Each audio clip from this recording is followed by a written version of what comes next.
안녕하세요, 여러분. 올해로 100살을 훌쩍 넘긴 이 늙은 교수가 오늘은 꼭 전하고 싶은 이야기가 있어 이렇게 다시 입을 엽니다. 한 세기를 살아오며 수만 명의 사람을 만나고 수많은 친구와 동료들의 마지막을 지켜보며 제 가슴 깊이 새겨진 진실이 하나 있습니다. 그것은 사람의 품격과 깊이는 결코 타고나는 것도 아니고 돈으로 살 수 있는 것도 아니라는 사실입니다. 젊은 시절의 얼굴은 부모에게서 받은 선물이지만 예순을 넘긴 뒤의 얼굴은 그 사람이 평생 어떤 마음으로 살아왔는지를 보여주는 성적표와도 같습니다. 이 말이 처음에는 다소 잔인하게 들릴지도 모르겠습니다.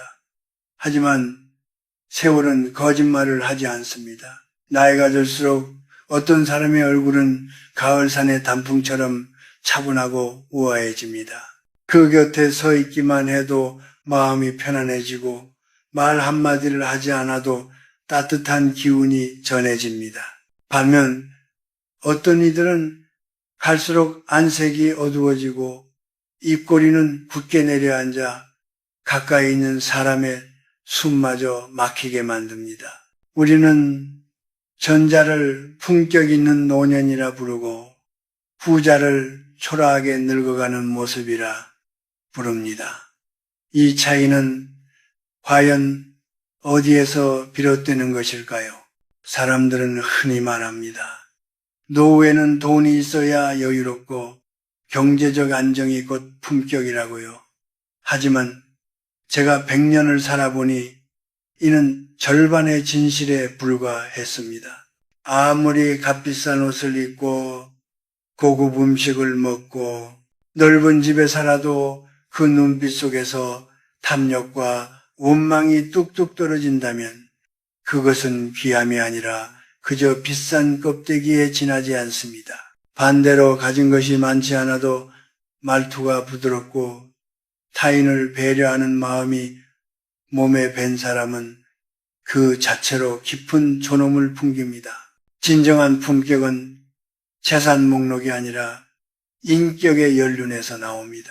심리학에서도 흥미로운 연구 결과가 있습니다. 사람이 자주 반복하는 감정은 얼굴 근육의 사용 패턴을 바꾸고 그 패턴이 수십 년 쌓이면 표정 자체가 굳어버린다는 것입니다. 늘 분노와 불평 속에 사는 사람의 얼굴에는 긴장과 경계가 남고 감사와 연민을 자주 품은 사람의 얼굴에는 이완과 온기가 남습니다. 결국 얼굴은 마음의 이력서인 셈이지요.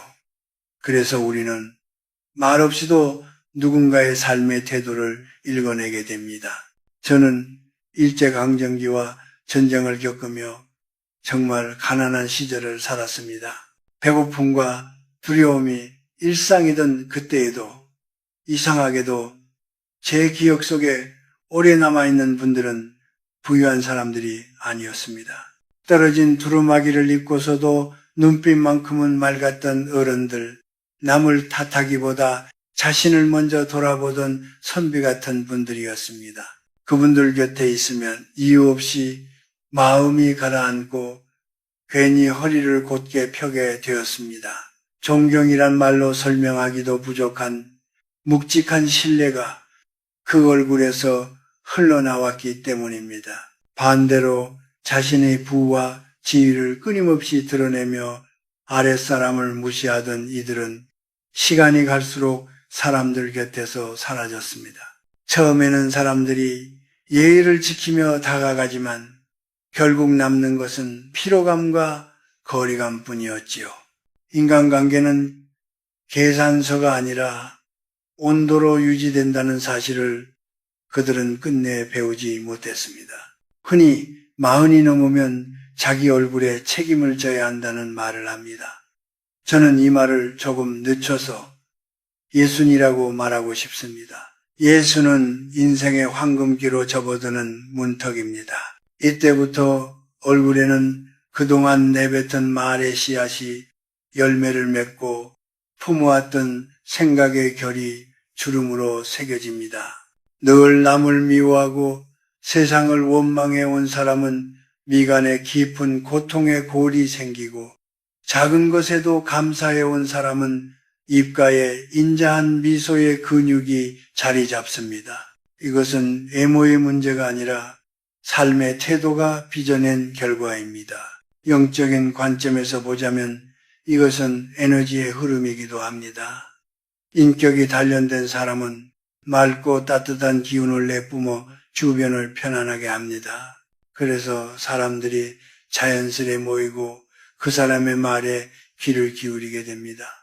반면 인격이 다듬어지지 않은 사람은 탁하고 무거운 기운을 풍겨 주변을 지치게 합니다. 아무 말도 하지 않아도 그 분위기는 감춰지지 않습니다. 오늘 밤 거울 속에 자신을 한번 가만히 들여다보시기 바랍니다. 지금의 얼굴은 어떤 이야기를 하고 있습니까? 주변 사람들에게 평온을 주는 얼굴입니까? 아니면 불안과 원망을 전하는 얼굴입니까? 아직 늦지 않았습니다. 얼굴은 굳어 보이지만 그 근원이 되는 마음은 지금 이 순간에도 바뀔 수 있습니다. 이제부터 저는 어떻게 하면 인생의 후반전을 더 고귀하고 깊이 있게 가꿀 수 있는지 이 늙은 몸으로 살아온 100년의 기록을 조심스럽게 풀어보려 합니다.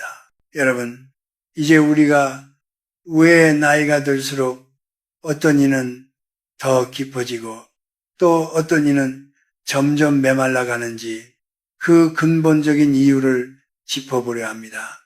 제가 한 세기를 살며 수많은 사람의 변화를 지켜본 결과 사람이 추해지고 인격이 마르는 가장 큰 원인은 다름 아닌 내려놓지 못하는 마음, 즉 노욕에 있었습니다. 이 노욕은 젊은 시절의 욕심보다 훨씬 무섭습니다. 왜냐하면 그것은 이미 충분히 가졌음에도 불구하고 비울 줄 모르는 마음에서 비롯되기 때문입니다. 인간의 삶은 크게 두 시기로 나눌 수 있습니다. 전반전은 세상의 지식과 재물을 모으는 시기라면 후반전은 그것을 정리하고 나누며 의미를 완성하는 시기입니다. 문제는 많은 이들이 이 자연스러운 흐름을 거스른다는 데 있습니다.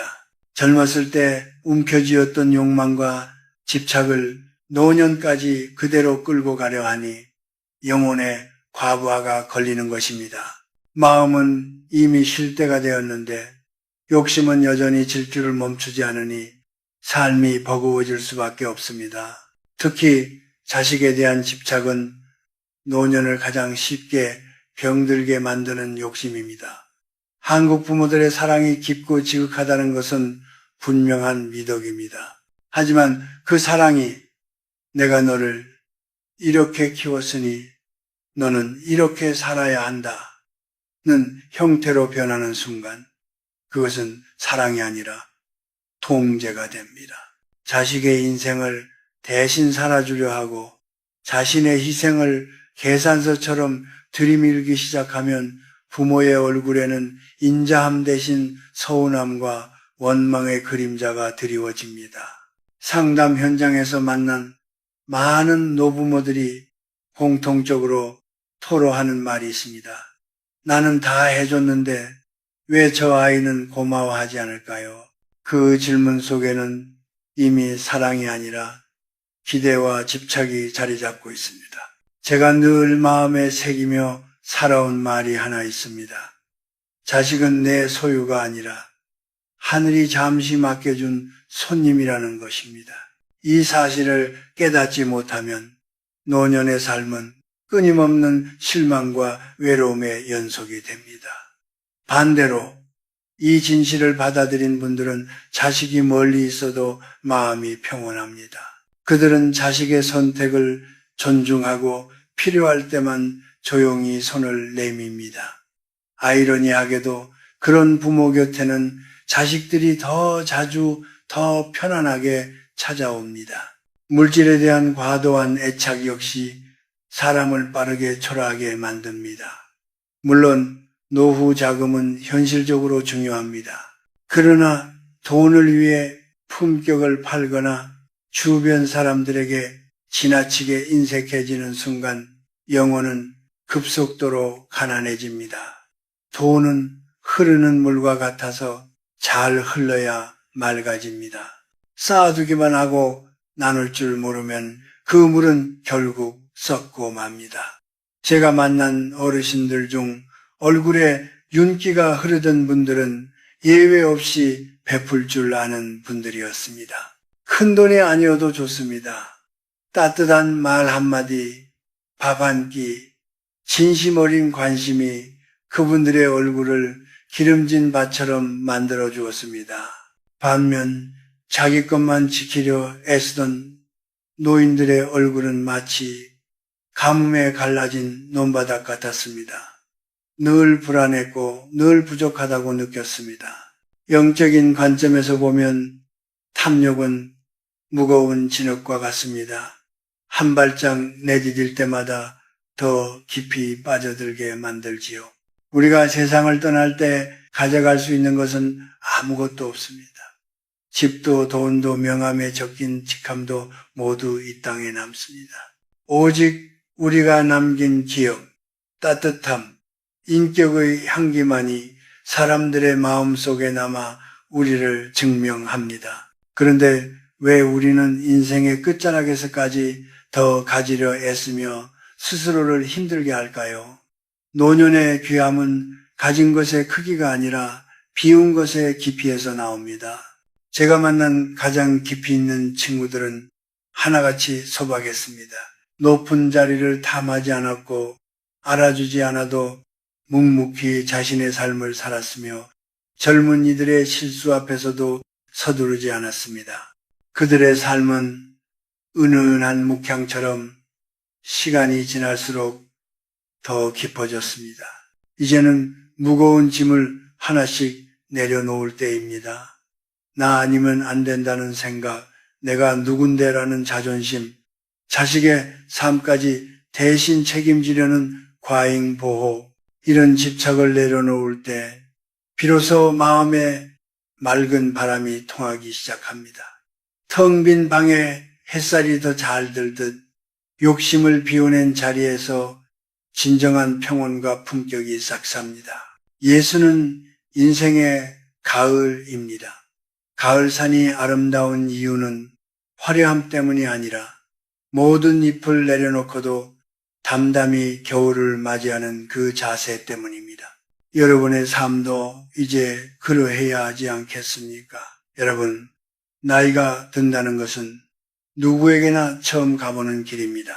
저 역시 100년이 넘는 시간을 살았지만 매일 아침 마주하는 노년의 풍경은 여전히 새롭고 때로는 당혹스럽습니다. 특히 우리를 가장 힘들게 하는 것은 육체의 쇠락보다도 세상으로부터 점점 잊히고 있다는 감각과 곁에 있던 사람들이 하나둘 떠나갈 때 밀려오는 깊은 고독일 것입니다. 평생을 누군가의 부모로, 상사로, 사회 일원으로 바쁘게 살아왔는데 어느 날 직장에서 물러나고 자식들이 각자의 삶으로 떠나면 마치 큰 파도가 지나간 뒤에 빈 백사장처럼 자신이 텅 비어 있음을 느끼게 됩니다. 이때 많은 분들이 스스로에게 묻습니다. 내 인생은 이제 끝난 것인가? 나는 이제 쓸모없는 사람이 된 것은 아닐까? 이런 질문이 반복되면 마음은 급속도로 메말라 갑니다. 하지만 여러분, 이것은 끝이 아닙니다. 오히려 가짜 역할을 하나씩 벗어던지고 진짜 자신의 인격을 완성해가는 가장 소중한 시기의 시작입니다. 제가 예순에서 아흔을 지나며 뼈저리게 깨달은 사실이 하나 있습니다. 바로 이 시기가 인생의 또 다른 황금기라는 점입니다. 젊었을 때 우리는 먹고 사는 문제에 쫓기느라 내가 누구인지 깊이 생각할 겨를이 없었습니다. 하루하루를 버티듯 살았고 성과와 책임이라는 이름의 짐을 지고 달려왔지요. 그런데 노년에 이르러서야 비로소 속도를 늦추고 삶을 관조할 여유가 생깁니다. 이 시간을 원망과 한탄으로 보내느냐, 아니면 성찰과 지혜로 채우느냐에 따라 노년의 얼굴은 완전히 달라집니다. 세상이 나를 알아주지 않는다며 등을 돌리면 영혼은 점점 거칠어지고 얼굴에는 분노의 주름만 깊어집니다. 깊이 익은 노년의 가장 큰 특징은 부드러움입니다. 잘 익은 과일이 단단하지 않고 말랑하며 향기를 내듯 인격이 익은 사람은 타인의 실수 앞에서 서두르지 않고 자신의 고통을 남에게 전가하지 않습니다. 반면 제대로 익지 못한 채 늙어버린 사람은 떫은 감처럼 주변 사람들의 마음을 씁쓸하게 만듭니다. 혹시 요즘 외롭다고 느끼고 계십니까? 그렇다면 세상이 여러분을 버렸다고 단정하기 전에 혹시 스스로 마음의 문을 닫고 고집과 독단이라는 성벽을 쌓아 올린 것은 아닌지 돌아볼 필요가 있습니다. 영적인 관점에서 고독은 저주가 아니라 훈련장과 같습니다. 혼자 있는 시간을 어떻게 보내느냐가 그 사람의 품격을 결정합니다. 혼자 있을 때 술과 분노에 기대는 사람이 있는가 하면 혼자일 때 오히려 더 빛나는 사람도 있습니다. 부자는 고독 속에서 책을 읽고 사색하며 자신이 걸어온 길을 차분히 정리합니다. 그리고 남은 시간 동안 무엇을 남길 수 있을지를 고민합니다. 이런 분들의 눈빛에는 세파를 이겨낸 사람만이 가질 수 있는 깊은 평안이 서려 있습니다. 제가 만난 어른들 중 가장 존경스러웠던 분들은 공통점이 하나 있었습니다. 말수가 적고 타인의 이야기를 끝까지 들어주며 젊은이들의 실수 앞에서도 조급해하지 않았다는 점입니다. 그들은 요즘 애들은 말이야 라는 말 대신 나도 그 나이엔 그랬지 라는 미소를 건넸습니다. 바로 그 여유와 이해가 사람들을 끌어당기는 힘이었습니다. 사람들은 본능적으로 안전한 품을 찾습니다. 인격이 익은 노인의 곁이 바로 그런 자리입니다. 기력이 예전 같지 않고 여기저기 아픈 곳이 늘어나는 것은 자연의 섭리입니다. 기계도 오래 쓰면 닳듯이 우리 몸도 그렇습니다. 그러나 마음은 다릅니다. 마음은 오히려 나이가 들수록 더 맑아지고 더 멀리 퍼질 수 있습니다. 나는 늙어서 아무것도 할 수 없다는 생각에 자신을 가두지 마십시오. 제가 지금도 글을 쓰고 이야기를 나누는 이유는 생이 다하는 순간까지 누군가에게 도움이 될 수 있다는 믿음 때문입니다.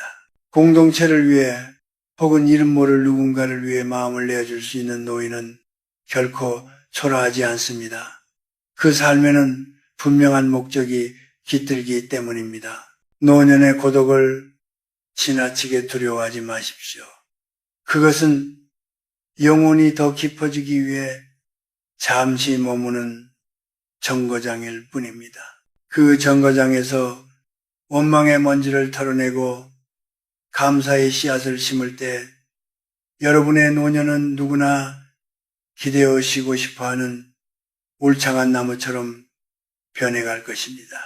여러분, 그렇다면 우리는 일상 속에서 어떻게 하면 이런 빛나는 인격을 실제로 가꾸어 갈 수 있을까요? 깊이는 거창한 말이나 철학적 선언에서 생기지 않습니다. 그것은 매일 반복되는 사소한 습관과 태도에서 조용히 배어나옵니다. 100년을 살아오며 제가 스스로에게 지키도록 한 몇 가지 원칙을 오늘은 솔직하게 나누고자 합니다. 이것은 남에게 보이기 위한 규칙이 아니라 제 영혼을 지키기 위한 최소한의 약속이었습니다. 첫째, 공간과 물건을 정갈하게 정리하는 일입니다. 나이가 들수록 주변을 단순하게 만들어야 합니다. 쓰지 않는 물건, 입지 않는 옷, 과거의 영광에 집착해 쌓아둔 훈장과 서류들은 과감히 비워내십시오. 집안이 어수선하면 마음도 함께 산만해지고 기운이 탁해집니다. 물건을 아끼는 것과 집착하는 것은 전혀 다른 일입니다. 비워낸 공간에는 숨 쉴 여백이 생기고 그 여백이 마음의 평온으로 이어집니다. 정돈된 집은 그 사람의 내면이 얼마나 질서 있는지를 말없이 보여줍니다. 둘째, 배움을 멈추지 마십시오. 저는 늘 이렇게 말해왔습니다. 사람은 공부를 멈추는 순간부터 늙기 시작한다고요. 예순이 넘었다고 세상 돌아가는 일에 담을 쌓지 마십시오. 새로운 책을 읽고 새로운 기술을 배우며 젊은 세대의 생각에 귀를 기울이십시오. 배움을 포기한 노인은 과거의 경험에만 매달려 고집스러워지기 쉽습니다. 반면 계속 배우는 어른은 눈빛이 살아있고 대화가 통합니다. 지적 호기심은 얼굴에서 노쇠의 그림자를 지우고 지혜의 빛을 채워줍니다. 셋째, 말수를 줄이고 특히 불평과 자랑을 삼가야 합니다. 노년의 빛은 입에서 나오는 것이 아니라 귀에서 나옵니다. 자신의 과거를 무용담처럼 늘어놓거나 자식 자랑으로 대화를 채우는 순간 사람들은 조용히 마음의 거리를 둡니다. 내가 젊었을 때는 말이야 라는 말은 충고처럼 들리지만 대개는 벽이 됩니다. 꼭 필요한 말만 하고 남의 말을 끝까지 들어주는 인내를 기르십시오. 때로는 침묵이 100마디, 말보다 깊은 울림을 줍니다. 넷째, 모욕이나 무시를 당했을 때 웃으며 넘길 줄 아는 여유를 가지십시오. 나이가 들면 억울한 일을 겪을 때도 있습니다. 그때마다 따지고 분노하는 것은 스스로를 그 수준으로 끌어내리는 일입니다. 그럴 수도 있겠구나 하고 마음속으로 정리하며 지나가십시오. 대응하지 않는 선택은 패배가 아니라 오랜 세월을 살아온 사람만이 가질 수 있는 승자의 품격입니다. 타인의 무례함이 내 평온을 깨뜨리지 못하게 하는 것. 그것이 진정한 인격의 힘입니다. 마지막으로 항상 단정한 모습을 유지하십시오. 비싼 옷은 필요 없습니다. 깨끗하게 세탁된 옷, 정돈된 머리, 그리고 무엇보다 은은한 미소면 충분합니다. 나이가 들수록 관리해야 할 것은 몸에서 나는 냄새보다 마음에서 나는 기운입니다. 욕심과 시기의 냄새 대신 감사의 향기가 나도록 자신을 가꾸십시오. 사람들은 말보다 분위기를 먼저 느낍니다. 이 원칙들은 타인의 시선을 의식해서 지킬 필요는 없습니다. 오직 여러분 자신의 영혼을 건강하게 지키기 위한 최소한의 도리입니다. 예순 이후의 삶은 관리의 시간입니다. 몸을 돌보듯 인격을 돌보십시오. 매일 아침 거울을 보며 오늘도 선한 마음으로 살겠다고 다짐하는 그 작은 습관이 여러분을 세상에서 가장 귀하고 아름다운 어르신으로 만들어줄 것입니다. 여러분, 이제 긴 이야기를 마무리할 시간입니다. 100년이라는 세월을 지나오며 제가 마침내 붙잡게 된 행복의 정체는 거창한 성공도 막대한 재산도 아니었습니다. 그것은 내가 여전히 누군가에게 도움이 되고 있다는 확신, 그리고 세파 속에서도 끝내 잃지 않은 맑은 마음의 깊이였습니다. 인생의 오후를 지나 황혼으로 접어드는 이 시점에서 이 늙은 교수가 여러분께 마지막으로 간곡히 드리고 싶은 말이 있습니다. 늙어가는 것을 결코 서글퍼하지 마십시오. 나무는 나이가 들수록 뿌리가 깊어지고 그늘이 넓어집니다. 어린 나무는 꽃의 화려함으로 시선을 끌지만 늙은 나무는 숲 전체를 지탱하는 중심이 됩니다. 여러분의 삶도 마찬가지입니다. 주름진 얼굴은 고통의 흔적이 아니라 지혜가 쌓인 훈장이며 휘어진 머리카락은 수많은 풍파를 견뎌냈다는 승리의 깃발입니다. 스스로를 귀하게 여기지 않는 사람을 세상이 대신 귀하게 대접해 줄 리는 없습니다. 먼저 자신의 삶을 존중하십시오. 이제는 성공이라는 단어를 내려놓고 성숙이라는 단어를 가슴에 품으십시오. 젊었을 때는 무엇을 이루느냐가 중요했지만 이제는 어떤 사람이 되느냐가 훨씬 더 중요합니다. 예순이 넘어서도 여전히 남과 비교하며 질투하고 가진 것에 만족하지 못해 허덕인다면 그것보다 안타까운 일은 없습니다. 진정한 빛은 만족을 하는 마음에서 나옵니다. 부족함 속에서도 감사할 줄 아는 사람, 가진 것이 많지 않아도 마음이 넉넉한 노인은 그 존재만으로도 주변을 밝히는 등불이 됩니다. 제가 후배들에게 늘 하는 말이 있습니다. 사랑이 있는 곳에 생명이 있고 기쁨이 있는 곳에 건강이 있다는 것입니다. 남은 시간을 미움과 원망으로 채우기에는 인생은 너무 짧습니다.